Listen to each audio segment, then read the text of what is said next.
Hey everybody, welcome back to the Noel and Mike Project, or NMP. This is episode 6, and we'll dive right in with something I look forward to every year, which is the Tokyo Game Show game list. Yes. Have you looked at it? No. No? I love looking at it.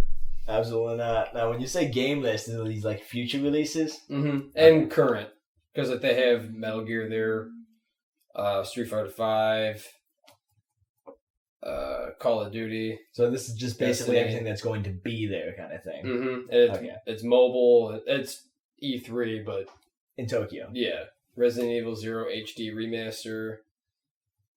Final Fantasy.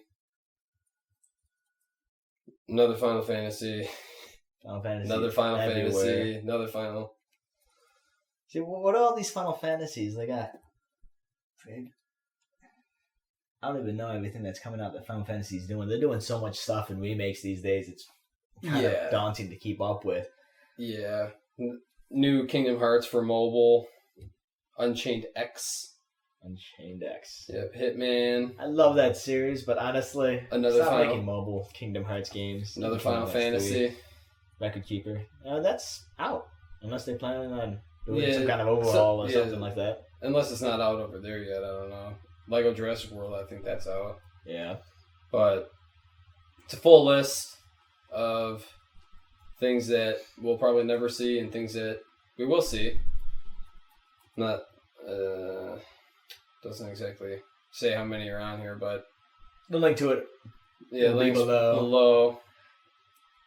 I can't say there's anything on this I'm absolutely excited about.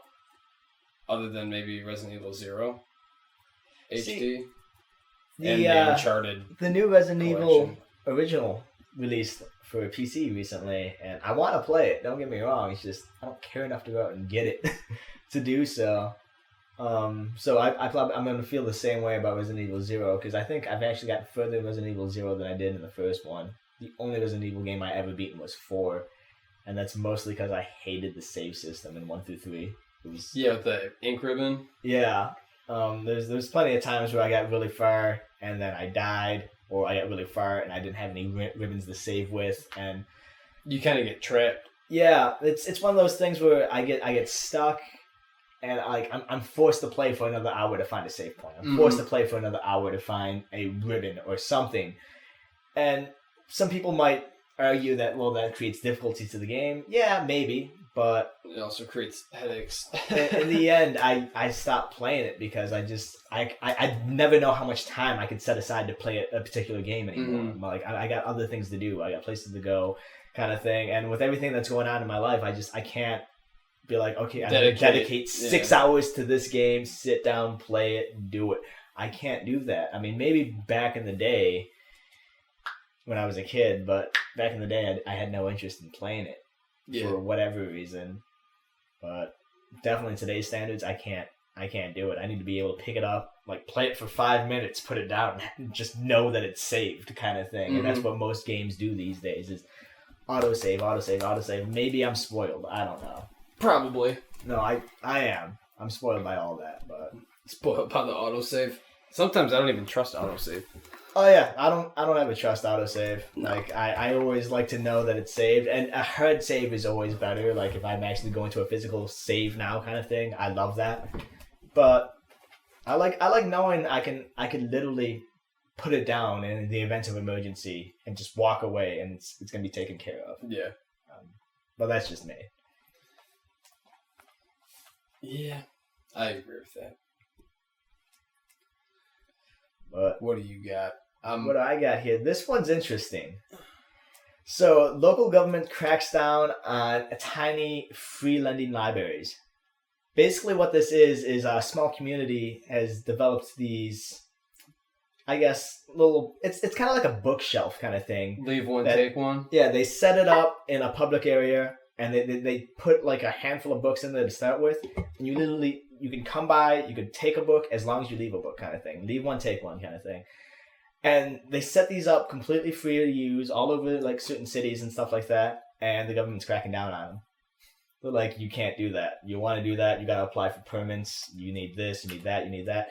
And they're all like, well, we're not charging anything. Yeah, we're not charging anything. We're making no money on it. It's a completely free service. And yeah, I could see maybe needing a permit to put it on like a street sign or a telephone pole or something like that.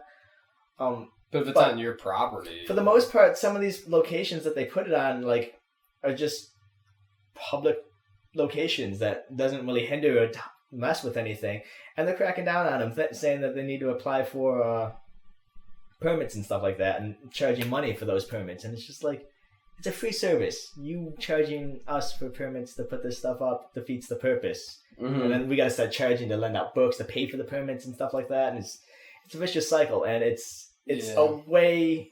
It's the fact that the government just took something perfectly good and corrupted it for their own selfish needs. From what it looks like here, what cities was this happening in? Los Angeles and Kansas. Leawood? I have no idea what. Shreveport. Yeah. But those are the two biggest cities that this is happening in, kind of thing. This does have somewhat of a happy ending, though. Woman created her own small free-range library in her front yard in retaliation to the city charging them permits for this. And I guess the city is slowly starting to back off now. So that's awesome. I mean, I don't know about... This is happening in Shreveport, Louisiana. Is that where that's at? Because they don't mention what state that's in. They did. Go back up. Where they were listing the cities before. Oh, what are they? Oh yeah, Shreveport. Oh, there you go. Well, there you go.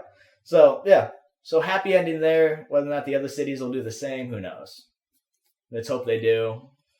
Yeah, when we went up to Caseville, which is at the tip of the thumb in Michigan, and we're walking through the cheeseburger festival that they have, and someone had one of those like propped up in front of their house. Leave one, take one. Oh, the book things? Mm-hmm. Yeah. I took all of them. Did you? That's why we can't have those. That's why we can't have nice things, Mike. No, it was an interesting concept. I read this and I'm like, oh man, that's sweet. I mean, because I got a small library by my house that I go to every now and then, but like there was a point where I lost my actual library ID, and I'm just like, well, crap. And I just all I had to do was apply for a new one, but it was just a pain kind of thing. One of those small, hey, go out of your way to do this thing so you can do that thing kind of thing. Yeah. But the fact that you could just do this and just do it. It's kind of like Redbox, only instead of paying $1 a day, you can take it as long as you want, as long as you leave something else behind. You don't even have to give it back. Yeah, you can keep it if you wanted. Mm-hmm. I mean, you like the book enough. You left your book. You're essentially exchanging one book for another. Yeah. And it's an interesting concept.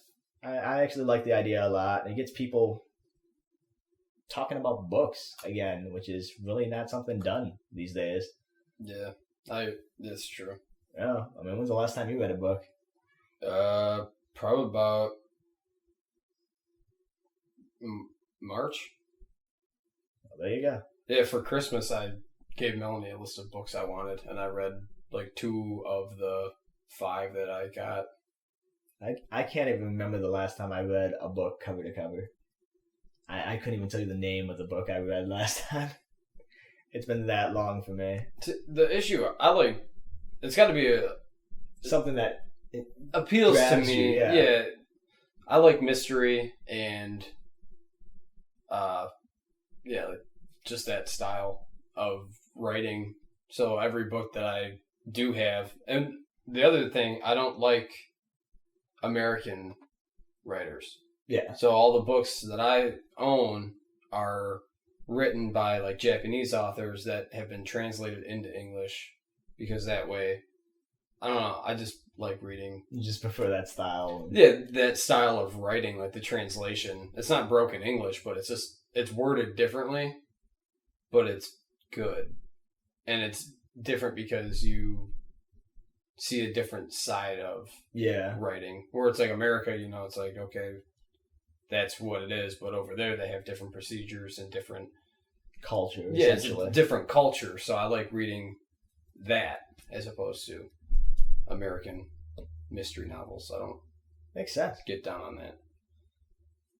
What you got there? Free update. Ooh. Oh yeah, I downloaded this yesterday. So EA 2 days ago put out the new Madden update, which is free, and it improves 188 of the players' faces. It's a lot of faces. It is. Because there's a handful that are already done. Yeah. And I think their goal is to maybe do all of them. Like, the file was like 700 megabytes to download. Why did they release it in the first place in such shoddy conditions? I mean, like... It's what they do. Well, it's EA. I'm not surprised by that. EA, you know... Have they ever released a non-broken game? But, like, the real reason is like, did they just not work on it before? Did they just, like, hey, we'll slap, 2016 title on it, and then, Well, like I said, there was a handful that was already done. Like, all the coaches were done. QBs were done. Running backs were done. Some of the more important wide receivers were done. Yeah. But they don't give a reason why they weren't done before kind of thing. Mm-mm. No. Yeah, it's probably something as simple as time constraints or lack of people on it. The game came out 2 weeks ago. Yeah. And they just released 188. So unless they cranked 188 out in 2 weeks, that's impressive. But I have a feeling they're working on it. Yeah, it's probably something that they've been working on, and they just haven't implemented into the game yet for whatever reason. That's one of the good yet bad things about gaming these days is... Back when you go out and you got a game, you got it. It was the finalized version. Yeah, it was good. Yeah, it was good. It had to be good, otherwise it was broken. These days, like, you can release a game and it's like, oh yeah, we'll fix it in a patch somewhere down the line. Mm-hmm. And that's great for people with an internet connection. Yeah, that's awesome. But you got to keep in mind, like, not everyone has access to internet. Not everyone has internet. And so the people who go out and people who still physically like buying their physical-based games, there's plenty of them out there. They buy those physical-based games because they like having something physical for their money. The problem is even when you go out and you buy your physical game, you still got to download all the patches, all the new data, the updates, like all that. Can you play it without that stuff? Yeah, but sometimes it's in a very, very broken state. Well, it was like last year or something like that, Sony and Microsoft were cracking down on publishers for like day one patches. Yeah, day one patches. I hated those. Yeah, people, I still hate them. Pop the game in and then you have like a 16 gig patch and they like got pissed at them or something like that. I don't know if they were finding them, but they told them like you need to knock that shit off. I don't mind a day one patch if you're fixing stuff, but don't make it something that's necessary. I forgot what game it was. But I remember reading about a game got leaked like a week early, but it turns out the company got wind that it might leak for whatever reason. I don't even know what the conditions were for this. But what they did essentially is they hard-coded a piece of code in the game, meaning you go out, you bought your day one copy, you had to download that patch, otherwise that game was a brick. It did not give you access to actually physically play the game until you downloaded and installed the day one patch. So without that patch, that physical game that you bought, that you own, is a brick. That's stupid. It's retarded. And like I think the company did away with it. Like I only heard it happen in this one particular case. But I thought it was so bizarre that the company would go out and do that. I mean, I understand you don't want your game to leak, whatever. But take better precautions than breaking your game, Be happy that it is going to leak and that people want it. Be happy that people want it that bad. Like they need it a week early. They need it a day early, You should be happy that the fans are wanting your material as opposed to screwing the people going out and getting it. Mm. It makes no sense to me, but... Yeah. You guys have your reasons, but in the end, it just hurts the gamers. And whatever. It happens. Speaking of hurting people... Segue. Came across this thing just on a whim. Completely bizarre. It essentially is an item that attaches to your gun and makes your bullets non-lethal. It essentially makes your bullets, your live round that would normally kill people into a rubber bullet. And what it does is it attaches to the top of the gun. Say this is the barrel. It attaches right on top of there, and there's this little ball, essentially, that sits in front of the barrel. And when you shoot the gun, the bullet goes into the ball, and it, like, it hits so hard with such force that it pretty much cements itself in that ball, so it's not coming out. Mm. But it propels that ball forward, and it basically becomes this giant rubber bullet at that point, where it hits people, and it's enough to knock you on your ass, but not penetrate skin. Yeah. Which is, I think, an awesome concept. I think right now, this is all conceptual. I don't know if they actually got anything in working condition. We'll have a link below, but they got a video of a 3D render of it in use, but they don't have anything in terms of a video being used in real life yet. Mm-hmm. So it's probably still strictly conceptual, but the concept I love. Yeah. Because perfect for, I mean, if law enforcement. Yeah, if that works, yeah, that would be probably mandatory in every... I mean, especially these days with everything going on with, like, cop shootings and beatings and killings and all that, like, I'm not going to get into all that because that's a whole other thing. But the fact that you can now fire that initial shot and hit your target and incapacitate them without worrying that it's going to kill said target. Yeah, unless you probably smoke them in the temple, but... Yeah, I mean, rubber bullets always have their... cops don't aim at the temple anyway, though. Yeah. That's the same thing goes with a taser, though. You hit somebody with a taser, you hit them in the right spot, it can kill them. So there's always going to be those risks, but this greatly reduces that risk. And the beauty about this is the second you fire that first round, that thing comes flying off. So if you need to follow up with a kill shot, you can. Right off rip. You don't have to do anything special. It's all done automatic. So you fire that first round, it knocks him on his ass. If it doesn't knock him on his ass, you cap him in the leg or something if you need to. And I think it's great. Whether or not it'll be implemented or whether or not it works well enough to justify being implemented, it remains to be seen. But I think it's awesome. Yeah, I like it. But hopefully that'll help quell some of the cop hate lately. But we won't go into that again. No. That's a whole nother thing. No, we got better things to talk about. Exactly. All right. So, if you're like me, and you played The Last of Us. Love that game. Play that game if you haven't. So there's an article out that says Naughty Dog canceled The Last of Us 2.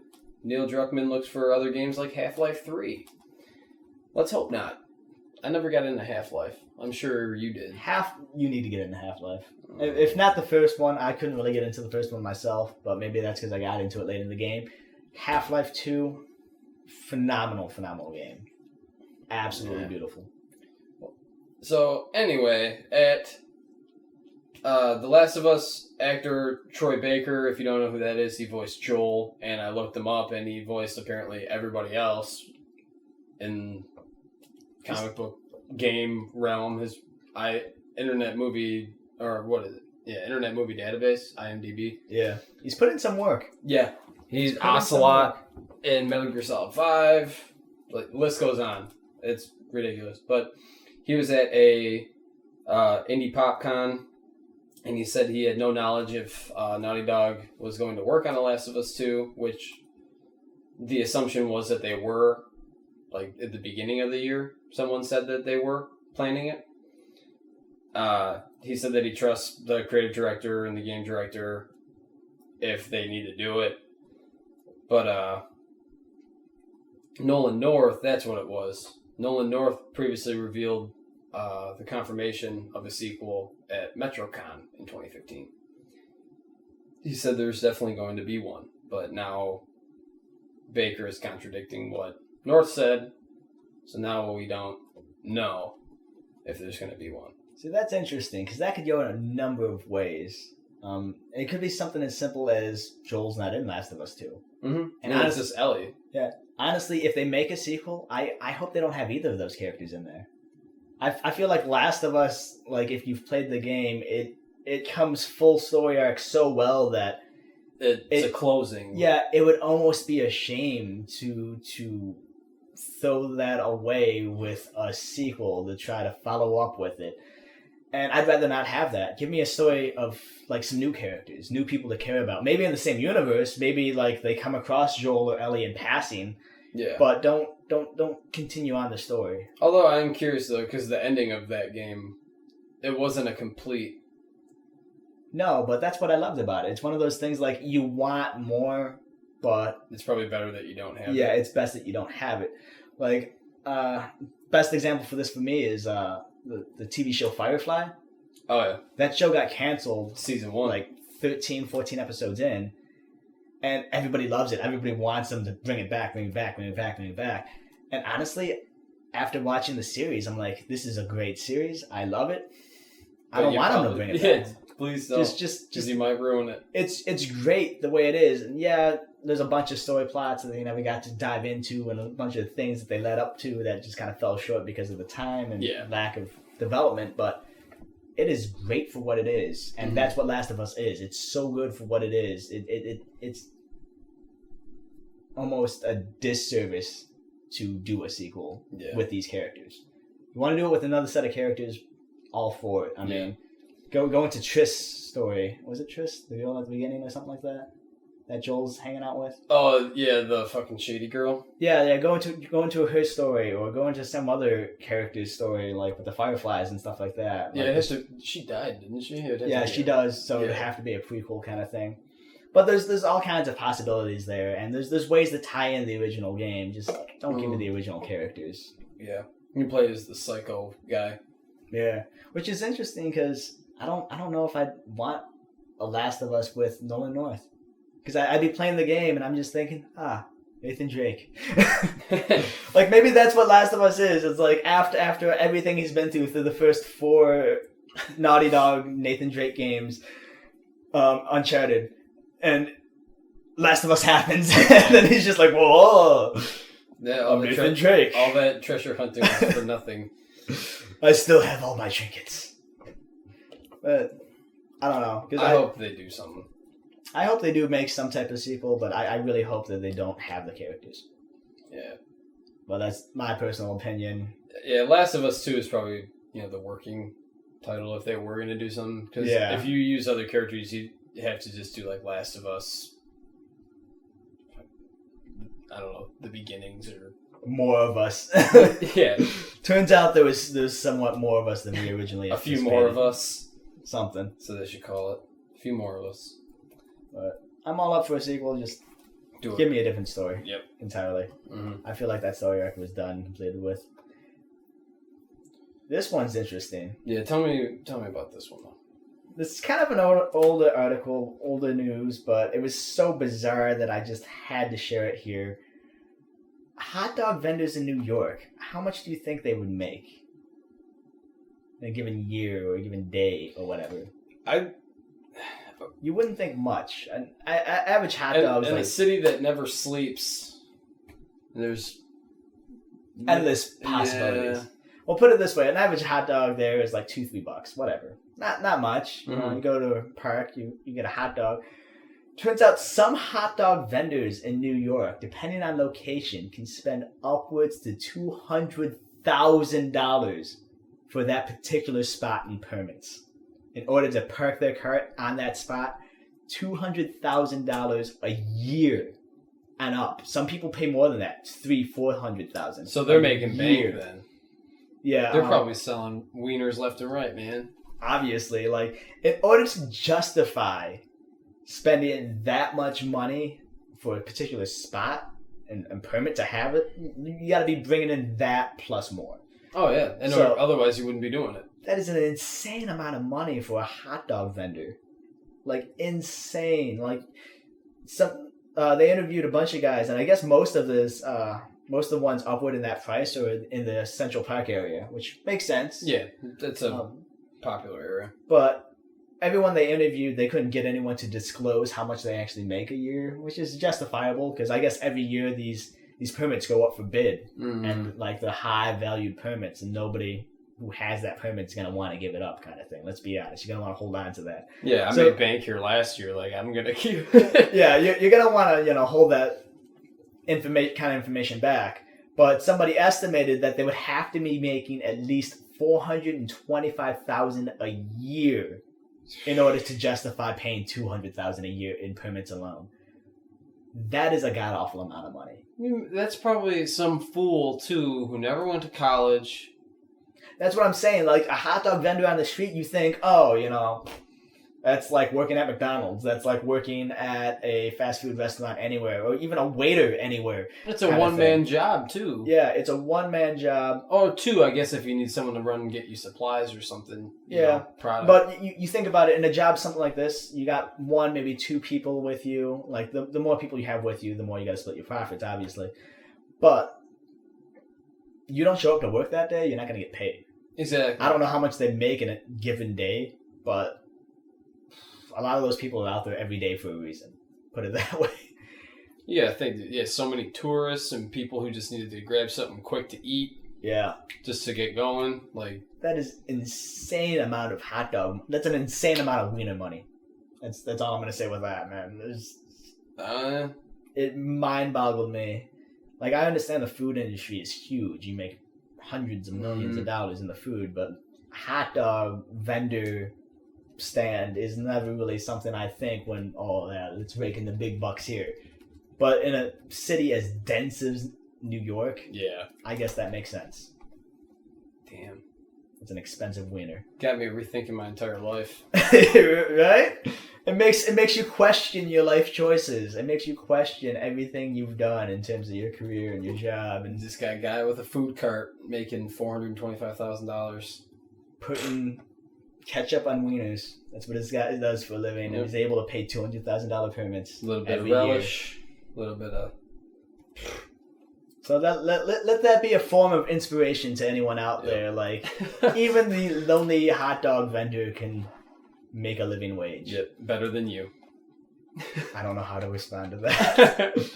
But hats off to them. They're making money. They're doing their thing. Yep. Congrats, guys. All right. So that ends that, I suppose. Man. Still questioning life choices, aren't you? Yep. I may or may not be back next week. I may be in New York selling hot dogs. You'll see Mike out on the street slinging hot dogs. But that's a possibility. Yep. See you guys next time. next week.